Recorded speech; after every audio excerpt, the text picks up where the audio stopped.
Прывітанне, шаноўныя сябры. Вы на адукацыйным канале, які прысвечаны ваеннай гісторыі беларускага народа, і з вами Віталь Чырвінскі. Шчыра дзякую вам за падтрымку гэтага праекта, за падабайкі, каментарыі, падпіскі, спонсарства і фундатарства. Таксама чакаю вашых праглядаў на платформе Boosty, спасылка пад ролікам. Манетызацыя на Ютубе ўжо даўно не працуе, вось і шукаю новыя варыянты. У якасці эксклюзіўнага контенту на Boosty планую размяшчаць тэкставыя канспекты лекцый размоваў на беларускай і рускай мовах. Ужо ёсць першыя падпісчыкі, якіх абдымаю. Дзякуй, даражэнькія. Сёння мы завяршаем вывучэнне вайны паміж маскоўскай дзяржавай і Рэччу Паспалітай 1654-1667 гадоў. Запісалі 11 лекцый. Сёння 12-е. Атрымаўся тузін лекцый размоваў. Агульна больш за 10 гадзін прагляду. Будзе вам чым заняцца ў доўгія зімовыя вечары. Нагадаю, што 13-гадовая вайна закончылася падпісаннем андросаўскага перамір'я на гэту тэму і традыцыйны тэст для тых, хто хоча стаць свядомым беларусам. Увага! Пытанне. На які тэрмін паміж Рэччу Паспалітай і маскоўскай дзяржавай было заключана андросаўскае перамір'е 1667 года? А. На 100 гадоў, Б. На 10 гадоў, С. На 13 гадоў 6 месяцаў, Д. На вякі. Падумалі, пакумекалі, пакапаліся ў сваіх галовах, абралі варыянт і запомнілі яго. Правільна адказалі ці не, даведайцеся напрыканцы гэтага роліка. Пагналі!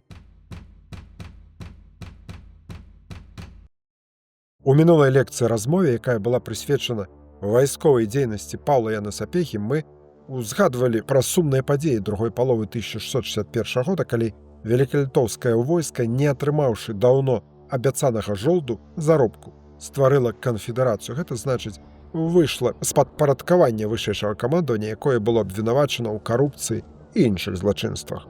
Як не дзіўна, але менавіта гэтыя падзеі сталі перадумовамі адной з апошніх буйных перамог велікалітоўскага войска над маскоўцамі падчас 13-гадовай вайны. Знакавай перамогі, атрымаць якую літвінам беларусам дапамаглі рэшткі кароннай дывізіі польскага военачальніка Стэфана Чарнецкага. Гэта бітва ўзгадваецца і ў школьным вучэбным дапаможніку для 7 класа. Гісторыя Беларусі 16-18 стагоддзі. Але інфармацыі там зусім мала. У тым жа годзе войска Рэчы Паспалітай атрымала новую перамогу пад Кушлікамі на захад ад Полацка. На картасхеме пазначана месца бітвы. Вось і ўсе згадкі. Спадзяюся, што гэта лекцыя размова дапаможа разабрацца з важнай тэмай і настаўнікам, і іх вучням. Уладкоўваемся для прагляду і працягваем. Кушліцкая бітва 1661 года. Сустракаюцца іншыя назвы. Бітва на Кушлікавых гарах альбо бітва пад Кушлікамі. Нават трапляў такі варыянт, як Кушлікоўская бітва. Адну літару прыбраць, і вы ўжо ў 1380 годзе школьнікам і студэнтам узяць на заўвагу, каб не пераблытаць. Кушлікі – гэта тагачасная вёска Полацкага ваяводства, цяпер аграгарадок Полацка раёна Віцебскай вобласці. Мясцовасць збольшага раўнінная, але ёсць узвышшы, больш за 100 метраў над узроўнем мора. Вось яны на сучаснай тапаграфічнай карце. Ці назвалі мясцовыя жыхары сваю вёску Кушлікавы горы, мне невядома. А вось у расійскай гістарыяграфіі, калі размова ідзе пра бітву, найчасцей сустракаецца менавіта гэты горны варыянт назвы. Напярэдадні. Чэрвень-ліпень 1661 года. Царскі ваявода Іван Хаванскі, які прагне рэваншу за леташнія паражэнні, сканцэнтраваў вялікія сілы на поўнач ад Полацка, стаў лагерам у Юхавічах. Агулам у наўгародскім разрадзе, якім ён камандуе, каля 8000 байцоў, больш за палову якіх ён прывёў з Пскова. Абапіраючыся на моцную полацкую фартэцу, якую абараняе царскі гарнізон Полацк пакуль пад маскоўскай уладай, Хаванскі плануе праводзіць мабільныя акцыі на абшарах усяго падзвіння, каб мець поўны кантроль над землямі гэтага рэгіёна, тым самым выконваючы даручэнне цара Алексея Михайловича Цішайша, які даслова ў гэты самы час заключае мірнае пагадненне са Швецыяй, спыняючы вайну, і загадвае Афанасію Ардыну-Нашчокіну, камандзіру ліфлянскага палка колькасцю да 3000 ратнікаў, які атрымалі баявы вопыт на шведскім фронце, пакінуць Дынабург і далучыцца да войска Івана Хаванскага. Чакаецца вялікая заруба на заходнедзвінскім тэатры ваенных дзеянняў. Войска Вялікага княства літоўскага падзелена на дзве дывізіі, якія працягваюць дзейнічаць паасобна. Гэты падзел адбыўся яшчэ на самым пачатку вайны на хвалі канфлікта караля Рэчы Паспалітай Яна II Казіміра Вазы з вялікім гетманам літоўскім Янушам Радзівілам. Сутнасць канфлікта. Прызначэнне каралём на пасады вялікага і польнага гетманаў асобаў з варагуючых паміж сабой палітычных лагераў. Такое адмыслова створанае каралеўскім дваром супрацьстаянне вышэйшага камандавання велікалітоўскага войска будзе працягвацца праз усю вайну і прынясе шмат шкоды вялікаму княству. Як можна паспяхова ваяваць, калі паміж двума галоўнымі военачальнікамі, вялікімі польнымі гетманамі пастаянная варажнеча? Усё гэта неаднаразова адбіваецца на баяздольнасці ў войска ВКЛ, асабліва падчас баявых дзеянняў супраць войскаў маскоўскай дзяржавы, у выніку чаго страчваюцца значныя тэрыторыі, руйнуецца эканоміка краіны, а колькасць насельніцтва катастрафічна памяншаецца. Не хачу ўсіх сабак вешаць на караля Рэчы Паспалітай, але ж яго заслугу ў гэтай ганебнай справе адзначаю асобна. Вяртаемся ў першую палову лета 1661 года. Дывізія левага крыла, 6000 чалавек пад камандаваннем вялікага абознага літоўскага Міхала Казіміра Паца пасля маршу з Жамойці спыняецца каля Друі. Хутка і прафесійна будуюцца два масты праз заходнюю дзвіну. Неўзабаве адбываюцца і першыя буйныя сутычкі. Пац, каб здабыць інфармацыю аб баяздольнасці непрыяцеля, высылае буйны аддзел на чале з палкоўнікам Крыштофам Адахоўскім, прадстаўніком шляхецкага роду герба Налінж. 1500 лёгкіх вершнікаў Адахоўскага спачатку паспяхова б'юцца з аддзеламі палка Арднана Шокіна, што выйшаў з Дэнабурга, а потым у баі каля Асвеі нечакана для сябе трапляюць пад удар атрадаў Івана Хаванскага і церпяць адчувальнае паражэнне. Дывізію правага крыла, якую нярэдка называюць сапежанцамі, замест захварэўшага вялікага гетмана Паўла Яна Сапегі часова узначальвае наваградскі кашталян Мікалай Уладзіслаў Юдзіцкі, герба Радван Зменены. Адметная асоба ў гісторыі Беларусі. Нарадзіўся ў сям'і, славутай сваімі ратнымі заслугамі для айчыны, з рэчыцкага павету Менскага ваяводства. Сын рэчыцкага маршалка Юрыя Рыгора. Мае багатую ваенную біяграфію. У 1640-е гады выязджаў на вучобу ў Італію. Там уступіў у мальтыйскі ордэн. Паспеў пазмагацца з карсарамі і туркамі ў Алжыры і на выспе Крыт, праславіўся нападам на Туніс, спаліўшы там набітыя нарабаванай здабычай пірацкія караблі. Вярнуўся на радзіму, дзе ўзначаліў сталовіцкую камандорыю мальтыйскага ордэна. Сталовічы цяпер аграгарадок у Баранавіцкім раёне Брэсцкай вобласці. У красавіку 1654 года прызначаны генералам артылерыі Вялікага княства літоўскага і камандуючым у войскам чужаземнага аўтараменту. З пачаткам 30гадовай вайны камандаваў кавалерыяй ВКЛ, абараняў Вільню. У лютым 1660 года на замерзлым возеры Нарач пад Мядзелам пацярпеў сакрушальную паразу ад войска маскоўскага ваяводы Івана Хаванскага. У кастрычніку гэтага ж года адважна біўся з маскоўцамі ў бітве на рацэ Вася. Меў 5 братоў, 4 з якіх загінулі у войнах з татарамі, туркамі і шведамі. У яго бацькі было 12 родных братоў, сярод іх манах і мальтыйскія рыцары, менскі кашталян і заснавальнік галіны графаў на Лоеве. Яшчэ 7 займалі пасады ў рэчыцы, чашніка, падкамор'я, войскага, суддзі, стольніка, харужага і пісара. Яго стрэечны брат Міхал Станіслаў Юдзіцкі ў 1660 годзе кіраваў гераічнай абаронай ляхавічаў. У лекцыі, прысвечанай Палонкаўскай бітве, узгадывалі тыя падзеі.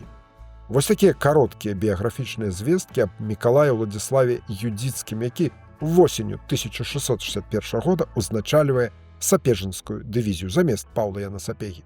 Працягваем. Сапежанцы, каля 8000 ваяроў, спыняюцца каля вёскі Язна, цяпер аграгарадок Мёрскага раёна Віцебскай вобласці. Абодва лагеры велікалітоўскіх дывізій падзяляе рака Дзесна. Міхал Пац і Мікалай Юдзіцкі неаднаразова сустракаюцца, каб абмеркаваць планы наступных дзеянняў. Яны разумеюць, што для перамогі над ворагам трэба аб'яднаць свае сілы, але ж так цяжка пайсці на саступкі адзін аднаму. Тым больш ва ўнутрыпалітычных гульнях яны толькі прадстаўнікі сваіх кланаў. Дапамагаюць у справе аб'яднання велікалітоўскага войска маскоўцы, як сваімі рашучымі дзеяннямі. Іван Хаванскі, натхнёны нядаўнім разгромам харугаў Крыштофа Адахоўскага, рухае свае сілы на сустрэчу з велікалітоўскімі дывізіямі, дасягае заходняй Двіны, спыніўшыся ў раёне паміж Дзесной, горадам і Полацкам. На паўднёвы захад ад Кушлікаў, бліжэй да ракі, царскі ваявода ставіць лагер, які сур'ёзна умацоўвае. Дыслакацыя зручная, дазваляе прыкрываць Полацк і блакаваць праціўніку магчымасць нападзення на паўночны бераг заходняй Двіны. Маскоўцы пачынаюць падрыхтоўку для навядзення пантоннага моста, каб выйсці да мястэчка Дзесна. Дарэчы, мяшчане Дзесны ў красавіку гэтага года самастойна вызвалілі свой горад ад царскага гарнізона, за што былі адзначаны каралеўскай граматай і атрымалі амністыю за ранейшую капітуляцыю перад маскоўскім войскам яшчэ на самым пачатку вайны. Усіх маскоўскіх людзей, што ў Дзесне заставаліся, высеклі і замак ад непрыяцеля вызвалілі. Пісалася ў той грамаце. Канец ліпеня-жнівень 1661 года. Скарыстаемся з сучаснай картай. Рашучыя дзеянні Хаванскага падштурхоўваюць камандзіраў велікалітоўскіх дывізій да неадкладнага аб'яднання ў адно войска, якое займае пазіцыі на паўднёвым беразе заходняй Двіны. Дзякуй Богу, цяпер разам. Умацаванні будуюцца ля самай вады насупраць таго месца, дзе царскае войска рыхтуецца наводзіць пераправу. На працягу некалькіх дзён артылерыя Хаванска абстрэльвае супрацьлеглы бераг, каб знішчыць пазіцыі праціўніка, але безвынікова.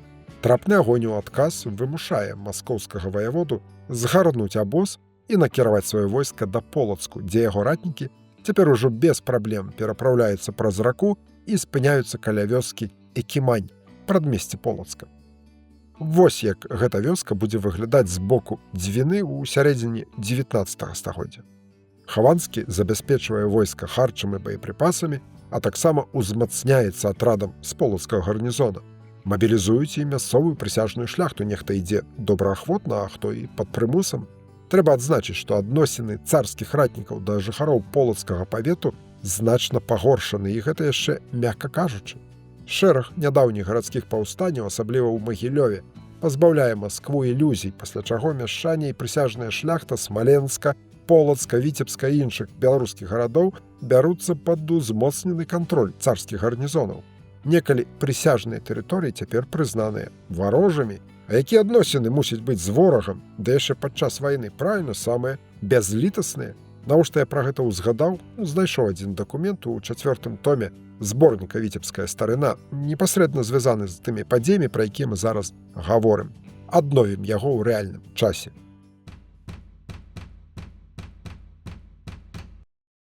29 жніўня 1661 года. Чацвер.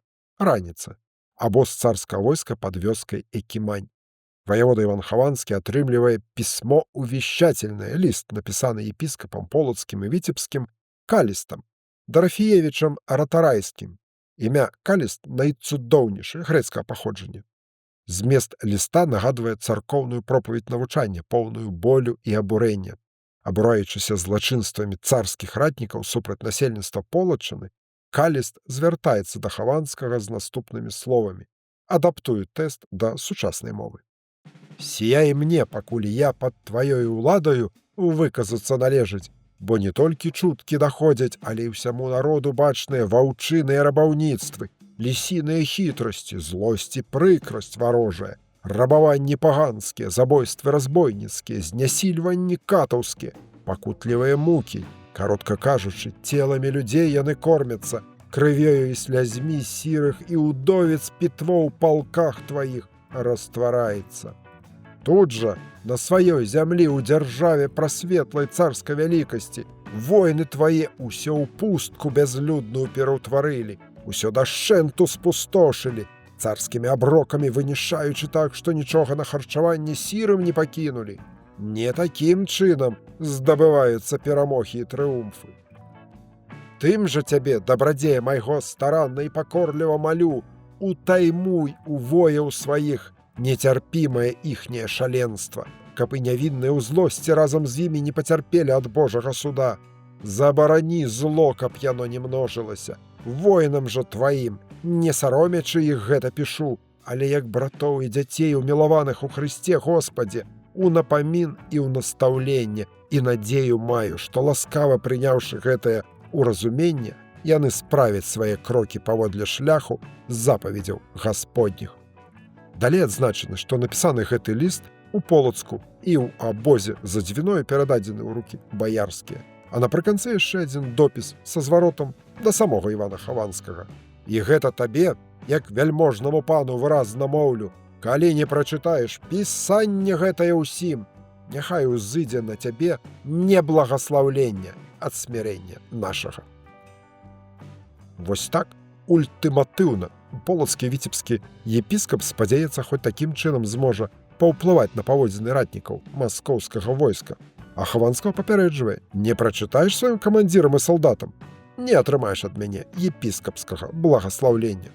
Як рэагуе Іван Хаванскі на гэты ліст, мне невядома, можна толькі чыніць здагадкі. Што тым часам робіць войска ВКЛ? Становіцца лагерам у вёсцы Палюдовічы і рыхтуецца да бітвы. Дарэчы, вось як гэта месца выглядае ў наш час на Google мапе.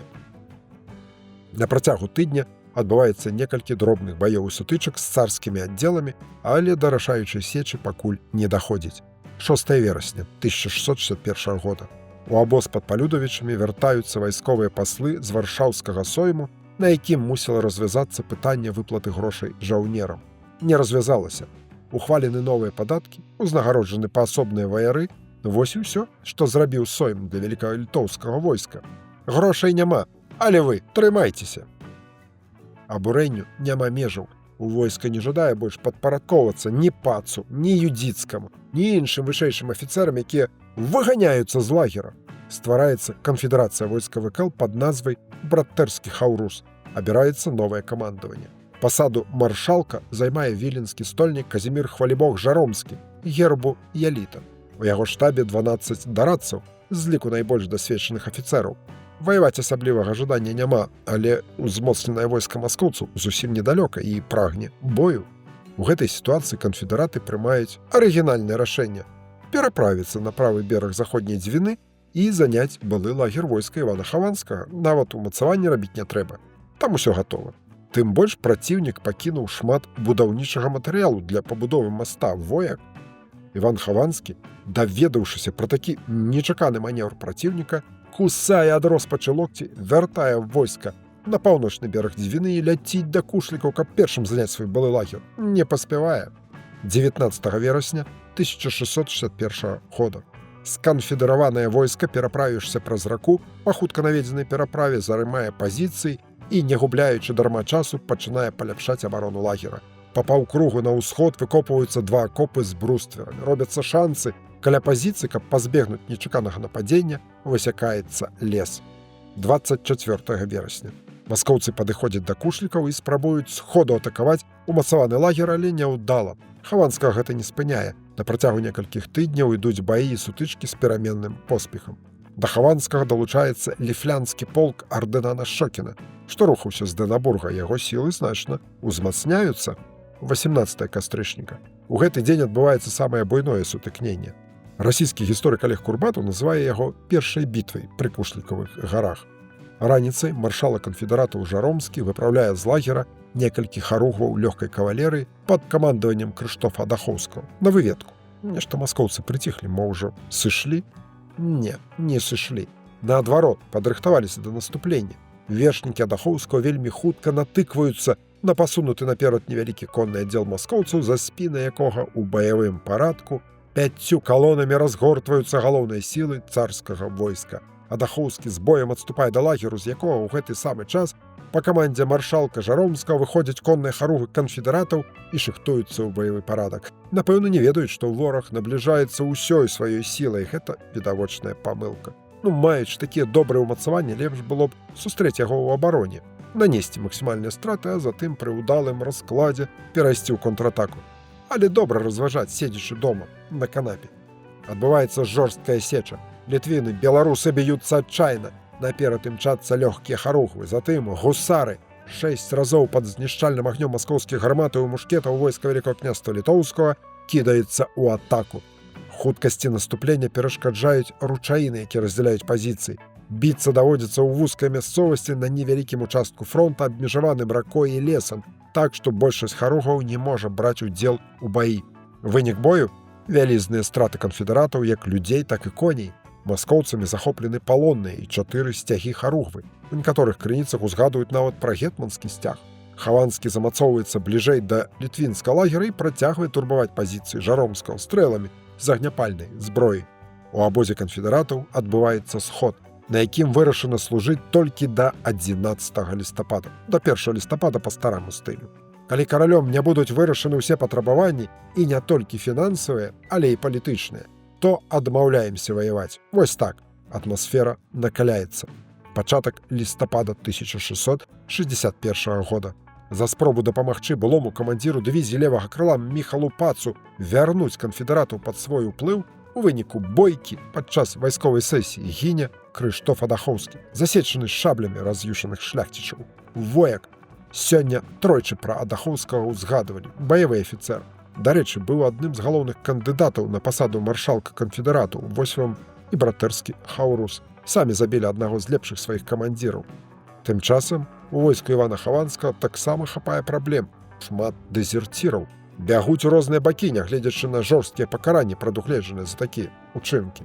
А ў гэты самы час на заходнедзвінскім тэатры ваенных дзеянняў з'яўляецца новая ўзброеная сіла.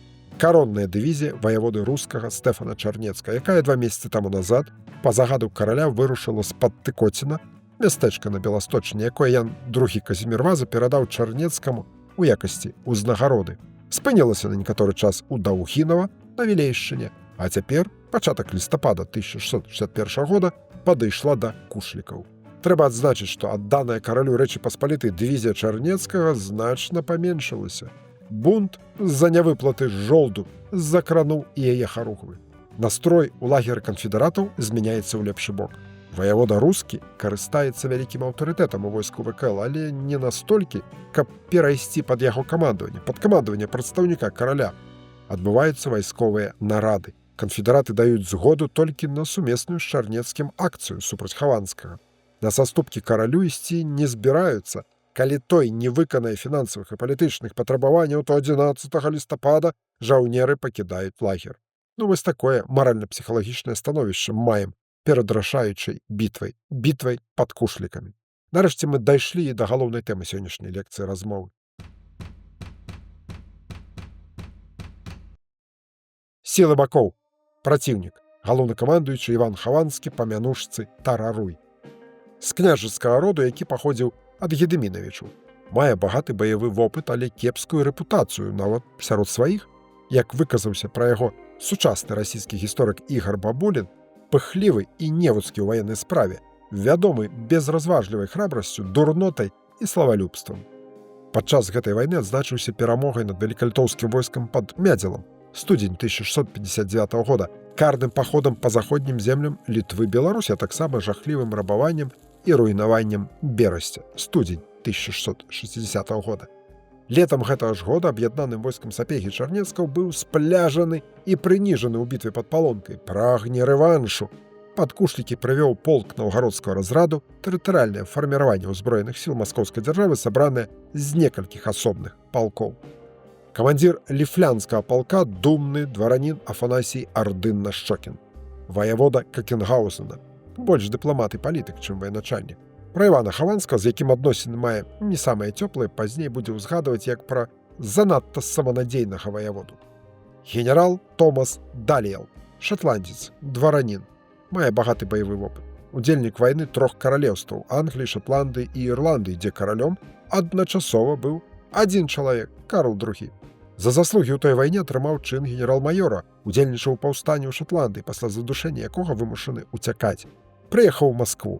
У званні генерал-паручніка прыняты царом на вайсковую службу. Кіраваў падрыхтоўкай палкоў новага строю. Вясной 1659 года разам са сваім палком перакінуты ў Полацк. Моцна канфліктаваў з Іваном Хаванскім, адмовіўся быць пад яго камандаваннем. У чэрвені 1661 года Алексеем Михайловичем Цішайшым зноў накіраваны ў распараджэнне Хаванскага, але з умовай, што Тараруй не будзе перашкаджаць сваёй дурнотай дасведчанаму афіцэру вучыць новабранца ў вайсковай справе. Цар так і напісаў Хаванскаму, каб трымаў да генерала привет и ласку, и в ратном учении воли у него не отнимал. Прызначаны ў наўгародскі прыказ генералам над усёй пяхотою и над стрельцами. Для того ведомо государю, что он Томас служит ему и радеет, и ратное учение, и всякий ратный строй ему за обычай. Сярод іншых камандзіраў адзначым палкоўнікаў Давіда Зыбіна, Роберта Дугласа, князя Юрыя Шахоўскага. Колькасны склад войска маскоўцаў. Агулам у жніўні 1661 года пад камандаваннем Хаванскага мусіла быць каля 20 тысяч чалавек. Дакладныя лічбы перад бітвай назваць цяжка, асабліва ўлічваючы вялікую колькасць дэзерціраў, якія паўцякалі з-за нястачы харчу і халоднага надвор'я. Частка афіцэраў і салдат загінулі, былі параненыя ці трапілі ў літоўскі палон у баях і сутычках у верасні і кастрычніку 1661 года. Па меркаванні сучаснага расійскага гісторыка Олега Курбатова, непасрэдна перад бітвай пад Кушлікамі Іван Хаванскі мог мець пад сваёй камандай ад 10 до 12 тысяч чалавек. Амаль згодны з гэтымі лічбамі і польскі гісторык Кшыштаф Касажэцкі, які дапускае, што ў дзень бітвы з-за масавага дэзерцірства колькасць маскоўскіх ратнікаў магла паменшыцца нават до 9 тысяч чалавек, падкрэсліваючы, што яшчэ за 2 тыдні да бітвы было 17,5 тысяч. У другім томе вялікага гістарычнага атласу Беларусі ў апісанні да схемы Кушліцкай бітвы колькасць войскаў праціўніка 12 тысяч жаўнераў. Зафіксуем гэту лічбу і мы з вамі. Маскоўскае войска складаецца з кавалерыі і пяхоты прыблізна па 50% ад агульнай колькасці асабовага складу, а таксама артылерыі. Вядома пра 18 гармат, вырабленых у Новгарадзе. Тут ёсць нюанс. Гарматы скораныя. У маскоўскай дзяржаве з'явіліся дзякуючы шведам. Выкарыстоўваліся ў палявых умовах. Каб паменшыць вагу гарматы, тонкая медная руля ўмацоўвалася жалезнымі абручамі, перавязвалася вяроўкамі і абцягвалася скурай. Імаверна, ёсць і іншыя гарматы, але колькі і якія, невядома. Аб'яднаныя сілы Рэчы Паспалітай. Галоўнакамандуючы канфедэрацыі велікалітоўскага войска Казімір Хвалібог Жаромскі. Віленскі стольнік. Дакладных звестак пра яго біяграфію і баявы вопыт не захавалася, але ж факт абрання канфедэратамі на пасаду маршалка гаворыць сам за сябе. Юрый Пётр Вяжевіч, Харужы Смаленскі, паручнік казацкай харугвы, па іншых звестках палкоўнік, перад бітвай пастаўлены на чале сапежніцаў дывізіі правага крыла велікалітоўскага войска. Дарэчы, сын Мсціслаўскага падкамор'я, пазней ваяводы Наваградскага Пятра Казіміра Вяжевіча, таго самага, які напярэдадні вайны ў 1653 годзе у звароце да маскоўскага цара скараціў тытул Алексея Михайловича Цішайшага, прапусціўшы словы «Павелителя всея России», за што маскоўскае пасольства патрабавала ад караля Рэчы Паспалітай пакараць смерцю вінаватага ў памылцы. Быў моцны скандал, які Масква летні выкарыстала як падставу для парушэння міру. Вояк Стэфан Чарнецкі з польскай шляхты на вайсковай службе з 18 гадоў мае багаты баявы досвед і вялікі аўтарытэт сярод вайскоўцаў.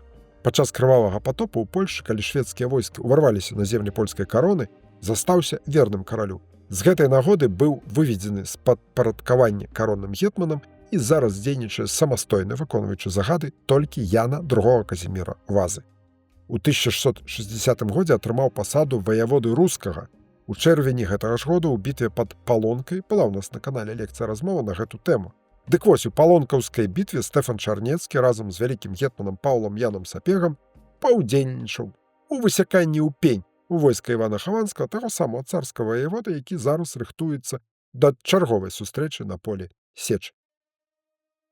Колькасны склад. Расійскі гісторык Олег Курбатов ацэньвае сілы велікалітоўскага войска на лета 1661 года лічбай 14 тысяч, 6 тысяч у дывізіі левага крыла, 8 тысяч у дывізіі правага крыла. Пасля ўтварэння канфедэрацыі, дэзерцірства, таксама шэрагу кровапралітных баёў і сутычак, асабліва 18 кастрычніка пад Кушлікамі. Сёння пра гэта гаварылі. Колькасць зменшана да 10 тысяч. У дывізіі Стэфана Чарнецкага значная частка харугваў, па прыкладу кароннага войска ў Польшы, якое заключыла канфедэрацыю і адмовілася падпарадкоўвацца каралю, таксама ўзняла бунт і сышла. Яго сілы, якія падышлі да лагеру канфедэратаў, складаюць не больш за 2000 чалавек, большасць з якіх пяхота. У велікалітоўскіх дывізіях пераважае кавалерыя. Такім чынам, у аб'яднаным войску Рэчы Паспалітай каля 12 тысяч чалавек. Такія самыя лічбы змешчаны і на схеме Кушліцкай бітвы ў вялікім гістарычным атласе Беларусі. Параўноўваем сілы бакоў і бачым поўны парытэт 12 супраць 12.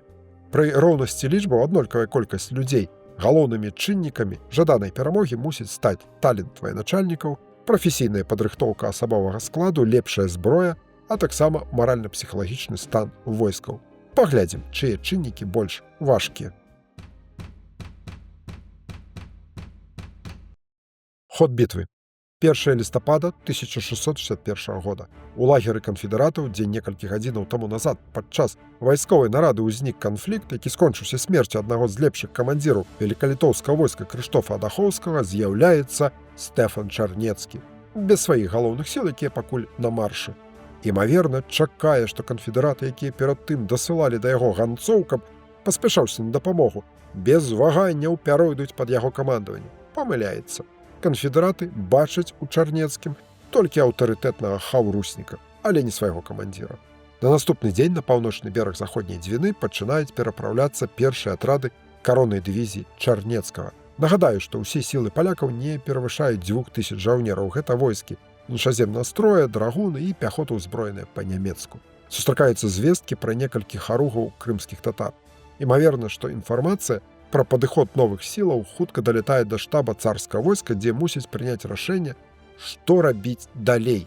Вопытны генерал Томас Даліэл настойліва прапануе Івану Хаванскаму неадкладна пакінуць свае пазіцыі і арганізавана адысці да Полацка, дзе пад прыкрыццём крапасных муроў перадыхнуць і ўзмацніцца. Ён не верыць у поспех у супрацьстаянні пад кушлікамі, прагназуе распад войска маскоўцаў з-за нізкага маральнага духу. Ёсць падставы лічыць, што генерал не проста прапановае хутчэй уцякаць, але тлумачыць царскаму ваяводзе, як трэба пісьменна арганізаваць адступленне. Магчыма, па яго рэкамендацыі ў накірунку Полацка накіравана чэлядзь з вазамі з задачай за 10 кіламетраў ад горада паставіць і абсталяваць лагер, каб яго можна было выкарыстаць у выпадку адступлення як апорны пункт абароны. Прапановы генерала Даліэла падтрымлівае і Ардын Нашокін. Але Хаванскі чахочці чакае да апошняга верыць, што здолее перамагчы. Для яго ўсё ідзе па плану. А вось шатландзец так не думае і першым выязджае з лагеру ў бок Полацка. Як вы здагадаліся, у надыходзячай бітве ён удзельнічаць не будзе. Тым часам Казімір Хвалібог Жаромскі, напэўна, натхнёны падмацаваннем сваёй узброенай сілы, дасылае Івану Хаванскаму выклік, прапаноўваючы бітву. Толькі не ў глейкім брудзе, у які пераўтварылася зямля паміж двума варожымі абозамі, але на адкрытым полі. Маршала канфедэратаў нават гатовы вызваліць некаторую прастору, каб маскоўцы мелі магчымасць пашыхтаваць сваё войска. Не выключаю, што гэта нахабнасць з боку Жаромскага і падштурхоўвае Хаванскага да рашэння ўсё ж змяніць свае планы і вастрыць лыжы назад да Полацка. Хутка пралятаюць 2 дні.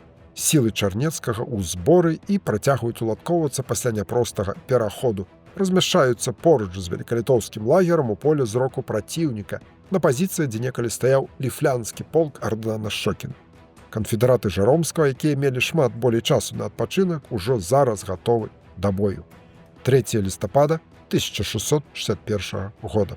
Вечарам у лагеры канфедэратаў адбываецца чарговая вайсковая нарада, на якой вырашана неадкладна атакаваць Хаванскага раніцай наступнага дня за 2 гадзіны да світання. Да гэтага рашэння падштурхоўваюць звесткі, атрыманыя з лагеру маскоўцаў, што тыя ўжо збіраюцца пакідаць свой абоз. Аб'яднанае войска Рэчы Паспалітай рыхтуецца да бітвы. Вырашана, што канфедэраты дывізіі левага крыла на чале з Казімірам Жаромскім удараць праціўніка па фронту. Правы фланг прыкрывае рака. Магчыма, паспрабуюць выцягнуць яго на сябе. Тым часам сапежанцы, якіх узначальвае паручнік казацкай харугвы Юрый Пётр Вяжевіч, прызначаны замест забітага канфедэратамі Крыштофа Адахоўскага, дык вось, сапежанцы мусяць дзейнічаць сумесна з кароннай дывізіяй Стэфана Чарнецкага. Іх задача абысці войска Хаванскага з тылу, каб закрыць таму шлях да адступлення. 4 лістапада 1661 года. Дзень рашаючай бітвы. 6 гадзін раніц, але яшчэ цёмна. Абедзве велікалітоўскія дывізіі пашыхтаваныя і рыхтуюцца да атакі. Аднак раптам высвятляецца, што каронная пяхота Чарнецкая яшчэ не гатовая да бою. Наступленне пераносіцца на 8 гадзін раніцы. Якраз пачынае світаць, але ж агляду замінае густы туман. Поле чакаемай бітвы, вось так яно выглядае на энцыклапедычнай схеме. З правага флангу абмежаванае ракой, з левага лесам. Наперадзе ручаіна з багністымі берагамі. Месца для больш-менш зручнага прасоўвання ў бок праціўніка вузкае, абмежаванае па фронту, таму дывізіі Жаромскага, Вяжевіча і Чарнецкага вымушаныя фарсіраваць ручаіну па чарзе. Спачатку Жаромскі. Выхад яго харугаў на супрацьлеглы бераг і лабавы наступ на маскоўскі лагер мусіць даць час Для бяспечнага пераходу іншых войскаў таксама забяспечыць іх прыкрыццё пры здзяйсненні запланаванага абыходнага манеўру. Туман яшчэ не рассеяўся. Казімір Жаромскі, які перайшоў ручай, гатовы да атакі варожага лагера, але прыходзіць паведамленне з левага флангу. Стэфан Чарнецкі не можа знайсці свае пяхотныя роты, якія заблукалі ў тумане. Нагадаю, што сапежнікская дывізія дзейнічае разам з кароннай. Чарговая затрымка. Губляецца час для нечаканага удару. Наперад адпраўлена конная выведка, якая вяртаецца з навіной. Шанцы, абсталяваныя акопы, перад лагерам маскоўцаў пустыя. Вось дык паварот. Жаромскі прымае рашэнне атакаваць лагер праціўніка неадкладна. Наперад, у пагоню за ворагам, які, напэўна, ўжо падмазаў свае пяты і бяжыць без аглядкі. Конныя харугвы канфедэратаў кідаюцца ў атаку, але на падыходзе да лагера трапляюць пад знішчальны агонь маскоўскай пяхоты, пакінуты для прыкрыцця адыходу асноўных сіл Хаванскага.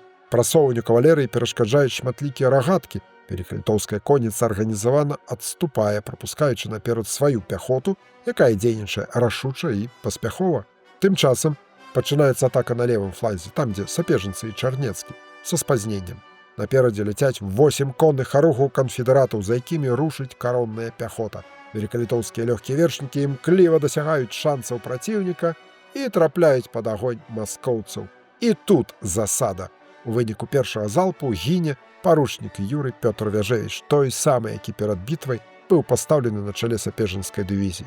Шкада, не паспеў праявіць сябе як военачальнік, але загінуў як герой. Бітва працягваецца, нарэшце уступае ў бой пяхота Чарнецкая, якая не пакідае нават надзеі царскім ратнікам утрымаць свае пазіцыі. Шанцы акопы праціўніка на нашым левым фланзе захоплены. Наперадзе лагер, дзе ўжо ваўсю чуюцца гукі боя. Там канфедэраты Жаромскага ганяюць па лагерных арудах рэшту маскоўскай пяхоты, якая была пакінута Хаванскім, каб прыкрыць адыход яго асноўных сілаў. У лагер урываюцца харугвы сапежнікаў і атрады Чарнецкага, якія разам з канфедэратамі Жаромскага давяршаюць знішчэнне пяхотных аддзелаў праціўніка. Лагер Хаванскага узяты. Што далей? У пагоню! Да конных харугваў Жаромскага дывізіі левага крыла далучаюцца сапежніцы ў складзе 8 харугваў дывізіі правага крыла. Рэдкі выпадак, калі велікалітоўскае войска дзейнічае як адно цэлае. Вельмі хутка даганяюць праціўніка. У адкрытым полі ўжо бачныя спіны уцякаючых маскоўцаў вось-вось атрымаюць па поўнай на гарэхі. Але трэба аддаць належна Івану Хаванскаму. Той здольвае зрабіць адступленне свайго войска арганізаваным і балюча агрызаецца. Велікалітоўскіх вершнікаў сустракае моцны залп маскоўскіх мушкетаў і гармат, спыняючы на некаторы час пагоню. Па ўспамінах удзельнікаў грукат страшны быў, як быццам навальнічныя грымоты раздаваліся. Паступова на поле боя падцягваюцца падраздзяленні велікалітоўскай, польскай, нямецкай пяхоты, але зацятай сечы не атрымліваецца. Царскія пяхотнікі пакідаюць свае пазіцыі. Тым часам конніца канфедэратаў уступае ў бой з коннымі атрадамі маскоўцаў, якія не вытрымліваюць націску і хутка рэціруюцца. Праціўнік працягвае збольшага арганізавана адступаць, адстрэльваючыся і наносячы значныя страты аб'яднаным сілам Рэчы Паспалітай. Але ўсё ж у пэўны момант адступлення тая частка маскоўцаў, якая ідзе апошняй, пад націскам удараў праследавальнікаў, вагаецца і губляе ўпраўленне. Вораг у рассыпную бяжыць да бліжэйшага лесу, пакідаючы ўздоўж дарогі, а таксама на полі свае гарматы. Уцякае ў лес і рэшта маскоўскай конніцы. У лесе адбываецца апошні вялікі бой. Як напіша польскі гісторык Крzysztof Касажэцкі ў сваёй працы, прысвечанай Кушліцкай бітве. Аднак у лесе храбрыя царскія воіны здолелі зноў заняць абарону. Доўга на новай пазіцыі не ўтрымаліся, хаця нейкі час давалі нашым на доўгую памяць. Давалі нашым на доўгую памяць гэта іранічныя словы аднаго з удзельнікаў таго боя. Пазіцыю ў лесе маскоўцы ўтрымліваюць нядоўга і разбягаюцца па наваколлі, а таксама ў глыб ляснога гушчару.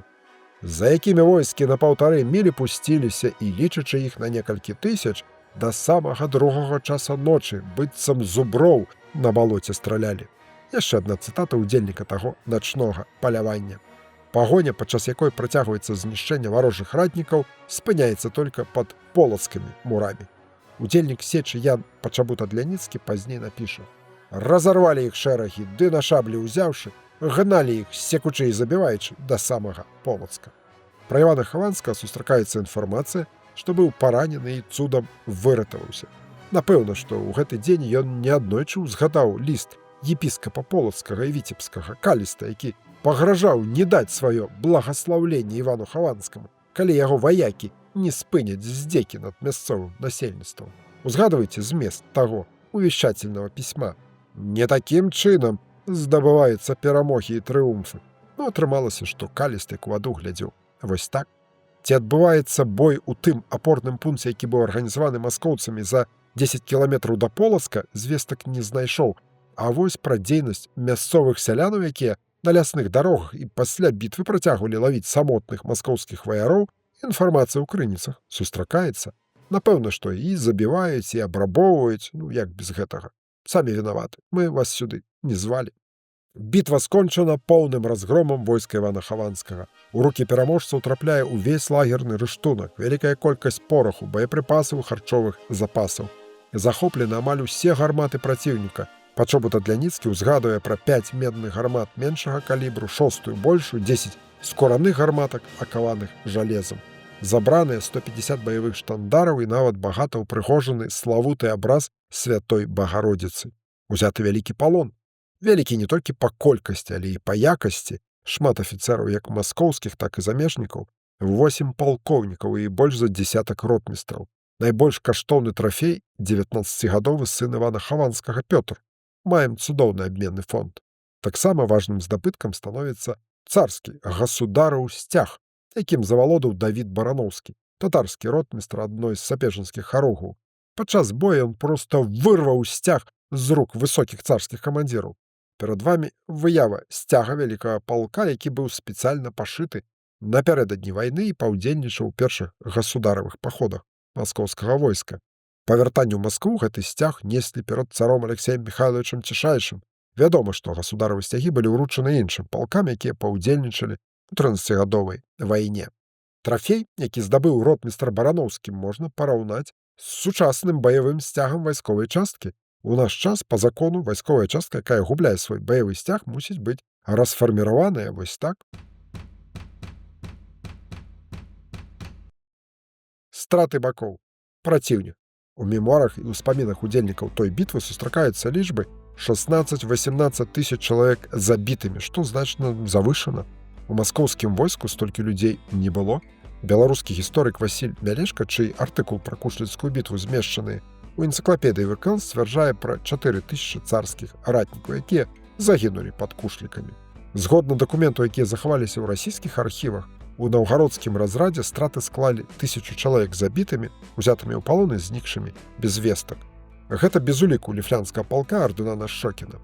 Па дадзеных атрыманых ад генерала Томаса Даліэла, таго самага, што паспеў уцячы ў Полацк, усё войска Хаванскага страціла 1500 чалавек забітымі і некалькі сотняў параненымі.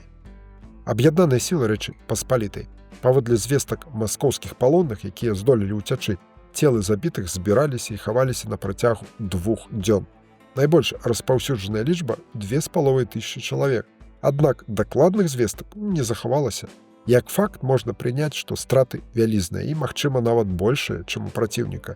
Як напіша пазней удзельнік бітвы Пачобут Адляніцкі, палягло шмат годных людзей.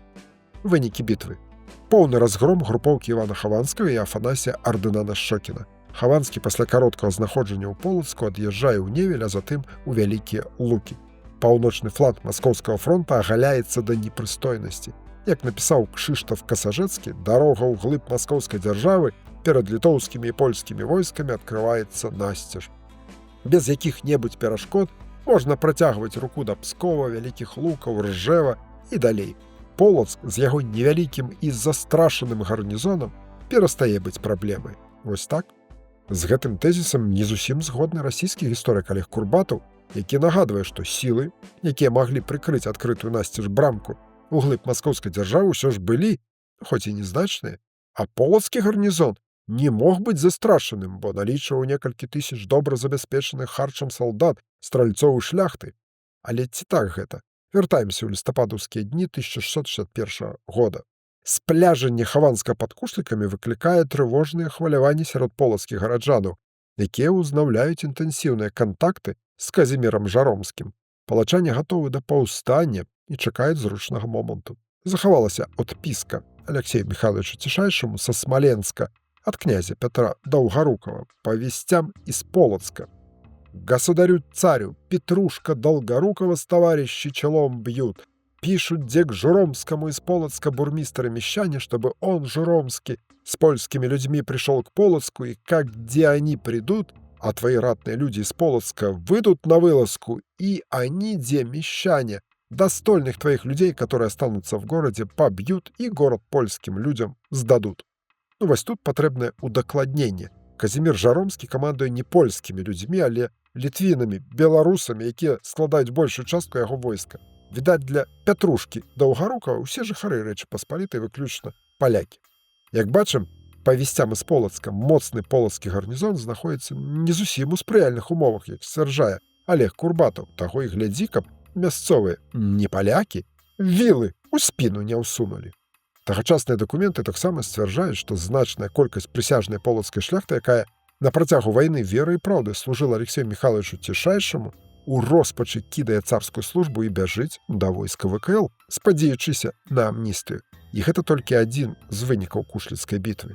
11 лістапада. Нагадаю, што гэта дата была пазначана з канфедэраваным великалітоўскім войскам, так званым братэрскім хаўрусам, як апошні дзень вайсковай службы, калі не будуць выкананыя фінансавыя і палітычныя умовы. Вось і паглядзім, што будзе. Канфедэраты сустракаюць манарха спяваннем гімна ды гарматным салютам. Пад ногі яму кідаюць 130 здабытых у непрыяцеля штандараў, дзясяткі захопленых татарскіх бунчукоў, іншыя трафеі. Выстаўляюць на паказ высокапастаўленых палонных. Ян Казімір Ваза задаволены, у яго вялікія планы. Паход у глыб маскоўскай дзяржавы мусіць прынесці агульную перамогу ва ўсёй вайне. Аднак ні пафас перамог, ні каралеўскія заклікі не змяняюць цвёрдай пазіцыі канфедэратаў. Сёння 11 лістапада. Нашы патрабаванні не выкананыя. Мы разыходзімся. Вояк.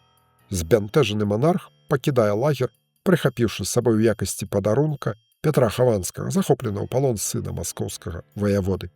Великалітоўскае войска канфедэратаў на наступны дзень згортавае абоз і ідзе не па хатах, пакуль да Свеі, дзе размяшчаецца харугвамі і ротамі па мясцовых вёсках для адпачынку. Не думаю, што гэта прыносіць шмат радасці мясцовым жыхарам. З надыходам зімы канфедэраты нарэшце пакідаюць Полачыну. Пару слоў пра лёс аднаго з галоўных герояў Кушліцкай перамогі Казіміра Хвалібога Жаромскага. Роўна праз год у лістападзе 1662 года ён будзе абвінавачаны канфедэратамі ў здрадзе разам з палевым гетманам Вінцэнтам Корвін-Гасеўскім і злачынна забіты. Каля Дубінак, недалёка ад Вільні, пасеклі шаблямі і кінулі, не дазваляючы хаваць, каб усім скарумпаваным быў страх. Без каментарыяў. Занавес. Вяртаемся да вынікаў бітвы. Значнасць атрыманай перамогі залежала ад таго, наколькі яна магла быць выкарыстана ў рамках далейшага наступлення ў глыб маскоўскіх земляў. Не выкарысталі. Нарастаючы палітычны канфлікт у Рэчы Паспалітай не дазволіў гэта зрабіць, не дазволіў на радасць праціўніка, які вельмі хутка пачаў адыходзіць ад атрыманага накаўта. Шанец хутка скончыць вайну на сваю карысць быў бязглузда страчаны. Пройдзе амаль 3 гады пасля Кушліцкай бітвы ў чэрвені 1664 года на рацэ Лучоса пад Віцебскам будзе зноў ушчэнт разбіта гэтым разам 5000-нае маскоўскае войска, што здзяйсняла рэйд па беларускіх землях, выпаліваючы гарады да самага Барысава, з мэтай адцягнуць частку сілаў ад арміі караля Рэчы Паспалітай Яна II Казіміра Ваза, якая дзейнічала на левабярэжнай Украіне. Зноў будзе пабіты на горкі Яблыка Іван Хаванскі, той самы. А зробіць гэта польны гетман літоўскі Міхал Казімір Пац на чале великалітоўскага войска, дзякуй Богу, не сканфедэраванага. Дарэчы, на днях сустрэў партрэт Паца ў Нацыянальным мастацкім музеі. Невядомы мастак другой паловы 17 стагоддзя. Не выключаю, што маляваў з натуры, калі Пац атрымаў булаву вялікага гетмана літоўскага, гэту самую, што на карціне. Годная асоба нашай гісторыі. Міхал Казімір Пац праславіў сваё імя не толькі на палях бітваў, але і як добры арганізатар вайсковай справы. Увёў у статуты войска ВКЛ правілы ваеннай дысцыпліны і правілы ваенных судоў. Цікава, што наконт дысцыпліны сам быў не без граху, зацяты дуэлянт. У 1663 годзе біўся на дуэлі з Богуславам Радзівілам. Імаверна, да першай крыві, бо абодва засталіся жывыя. А роўна праз год, 5-6 чэрвеня 1664 года, дуэль атрымалася больш маштабнай. У войска на войска, на рацэ Лучоса. Міхалпац атакаваў Хаванскага нечакана наўпрост з марша. Сеча адбывалася з пераменным поспехам на абодвух берагах ракі. Першы дзень на правым, другі на левым. Маскоўскі князь, які ледзь не трапіў у палон, уратаваўшыся хованкамі пад мостам, у пісьмовай справаздачы цару па выніках бітвы напісаў: «Раўны был бой з панам Поцам». На жаль, месца бітвы не лакалізавана, мо таму і няма памятнага знака пра гэту нешараговую падзею 13гадовай вайны. Упэўнены, што калі-небудзь з'явіцца яшчэ пры нашым жыцці. На полачыне ж пад Кушлікамі мемарыяльныя знакі паставілі каля вёскі Якубінкі, недалёка ад аграгарадка Кушлікі. Памятныя камяні з барэльефамі Казіміра Жаромскага і Стэфана Чарнецкага, а таксама 2 мячы, уваткнутыя ў валун. Мясціны, дзе адбывалася Кушліцкая бітва, выглядаюць зараз так. Гэта поле знаходзіцца на правым беразе заходняй Двіны, недалёка ад Кушлікаў. Вось такая гісторыя, даражэнькія мае. Не забыліся, як гучала пытанне тэста для тых, хто хоча стаць свядомым беларусам. Зараз нагадаю, на які тэрмін паміж Рэччу Паспалітай і Маскоўскай дзяржавай было заключана Андросаўскае перамір'е 1667 года. А на 100 гадоў, Б на 10 гадоў, С на 13 гадоў 6 месяцаў, Д на вякі. Пераносімся ў 1667 год. 9 лютага, 30 студзеня па стараму стылю. Вёска Андросава, іншы варыянт Андрусава. Смаленскае ваяводства. Маскву прадстаўляе Афанасій Ардын-Нащокін, так, той самы, які разам з Іванам Хаванскім быў разбіты ў бітве пад Кушлікамі. Дэлегацыю Рэчы Паспалітай узначальвае стараста генеральны жамойцкі Юрый Кароль-Глябовіч. Перад гэтым днём на працягу 9 месяцаў адбылося 35 сустрэчаў паседжанняў. Нарэшце, перамір'е паміж Рэччу Паспалітай і Маскоўскай дзяржавай падпісана. На які час? Хто абраў як варыянт прыгожыя круглыя лічбы 100 або 10 гадоў, той памыліўся. Абраўшы варыянт Д на вякі, у нечым мелі рацыю, але зноў не. Правільны адказ С на 13 гадоў 6 месяцаў. За гэты час абодва бакі мусілі падрыхтаваць глебу для заключэння вечнага міру. Па ўмовах Андросаўскага перамір'я да Маскоўскай дзяржавы пераходзіць Себеж, Невель, Веліш, Сураж, Белы, Смаленск, Дарагабуш, Рослаў, Мглін, Старадуб, Новгарад-Северскі, Чарнігаў, Глухаў і ўся левабярэжная Украіна. Таксама за рускім царствам застаецца Кіеў. Часова, толькі на 2 гады, пакуль маскоўцы не выведуць адтуль свой гарнізон, па-сучаснаму, вайсковую базу, але вы ведаеце, што няма нічога больш сталага, чым часовае. Так атрымаецца і з Кіевам, які так і не будзе аддадзены Рэчы Паспалітай. Ні праз 2 гады, ні праз 22. Вось і вер пасля гэтага розным паперкам нават з дзяржаўнымі пячаткамі. У межах Рэчы Паспалітай застаюцца Жамойць, Літва, Беларусь і правабярэжная Украіна. Насельніцтву гарантуецца свабода праваслаўнага веравызнання і недатыкальнасць праваслаўных епархій. Палонныя сяляне з ВКЛ на тэрмін дзеяння перамір'я застаюцца ў Масковіі. У Вялікае княства Літоўска мусяць вярнуцца вывезеныя архівы, бібліятэкі, царкоўныя рэчы і званы. Мусяць, але ці вярнуцца? Сумняваюся. Таксама Масква абавязваецца выплаціць шляхце кампенсацыю за страчаныя маёнткі. Не думаю, што рэальна выканаць гэтае абяцанне. Таксама абвяшчаецца свабода гандлю. Гэта ўсё добра. Але самае галоўнае, што спыняюцца баявыя дзеянні. 18 лютага 1667 года Ян II Казімір Ваза выдае універсал, якім абвяшчае, што падпісана замірэнне з Масквой. Ён патрабуе, каб па дарогах не чапалі царскіх ратнікаў, якія павінны да 10 сакавіка здаць гарады і памежныя замкі ды вярнуцца дадому у сваю родную маскоўскую дзяржаву. Вайна скончана. Войска Вялікага княства Літоўскага мусіць быць скарочана да 7238 чалавек. Няма грошай на большае. Атрады добраахвотнікаў, так званых валанцёраў, распушчаны. Частка велікалітоўскіх харухаў, якія падтрымліваюцца ў поўнай баявой гатоўнасці, адыходзяць на поўдзень задачай сцерагчы краіну ад набегаў казакоў і магчымай турэцкай агрэсіі. Андросаўскае перамір'е будзе некалькі разоў працягвацца і ўдакладняцца. У 1686 годзе яго ўмовы пацвердзяцца і замацуюцца вечным мірам. Па словах беларускага гісторыка Геннадзя Сагановіча, трактат, падпісаны ў беларускай вёсцы Андрусаве, стаўся найважнейшай падзеяй гісторыі цэнтральна-ўсходняй Еўропы. Масква цалкам завалодала ініцыятывай дачынення з Рэччу Паспалітай сваім былым галоўным ворагам. Баланс сілаў у межах усходняй Еўропы быў канчаткова парушаны на карысць маскоўскай дзяржавы, якая па магутнасці выйшла бадай на першае месца. З гэтага часу пачалася яе адкрытая экспансія на захад. А Рэч Паспалітая, наадварот, ужо Андрусаве падпісала сабе прысуд. Вечны мір у 1686 годзе толькі фармальна замацуе яе бяссілле. Канец цытаты.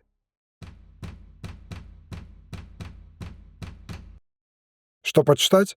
Манаграфічны артыкул польскага гісторыка Кшыштафа Касажэцкага «Бітва пад Кушлыкамі» 4 лістапада 1661 года, надрукаваны ў 3-м выпуску альманаха «Единорог. Москва», 2014 год, на рускай мове, змястоўна, цікава, інфарматыўна. Напэўна, занадта перабольшана роля ў перамозе пад Кушлікамі ваяводы рускага Стэфана Чарнецкага. Зразумела, што Чарнецкі для польскай гісторыі гэта знакавая асоба, але ж калі вырашылі пахваліць, то трэба ведаць меру. У гэтым жа зборніку артыкул расійскага гісторыка Олега Курбатова «Бой на Кушликовых горах в документах РГДА» в порядке комментария редакции к статье К. Косажецкого.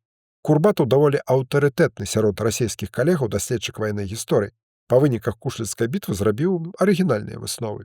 Па меркаванні аўтара, які відавочна сімпатызуе Івану Хаванскаму, паход гэтага ваяводы на чале войскаў наўгародскага разраду быў не такім ужо і няўдалым. Іван Хаванскі, дзякуючы свайму вайсковаму таленту, здолеў арганізаваць начны адыход, які захаваў таемнасці, арганізаваў прамежкавыя абарончыя пазіцыі, пакінуў унутры лагера моцную засаду, што прывяло да значных стратаў жывой сілы праціўніка.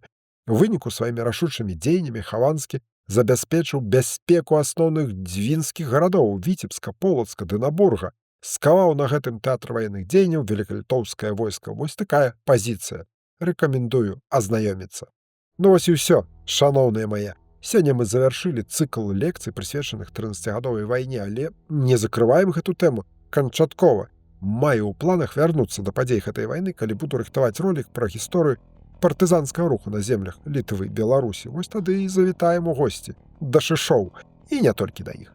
Наступная лекцыя-размова будзе прысвечана ваенным падзеям 18 стагоддзя. Пачнем з хатняй вайны ў Вялікім княстве літоўскім, выкліканай злоўжываннямі магнацкага роду сапегаў, якія дамагаліся гегемонію ВКЛ. Зробім агляд Вялікай паўночнай вайны 1700-1721 гадоў, якая прынесла беларускім землям невымерную шкоду. Будзе шмат цікавай фактуры, не прапусціце.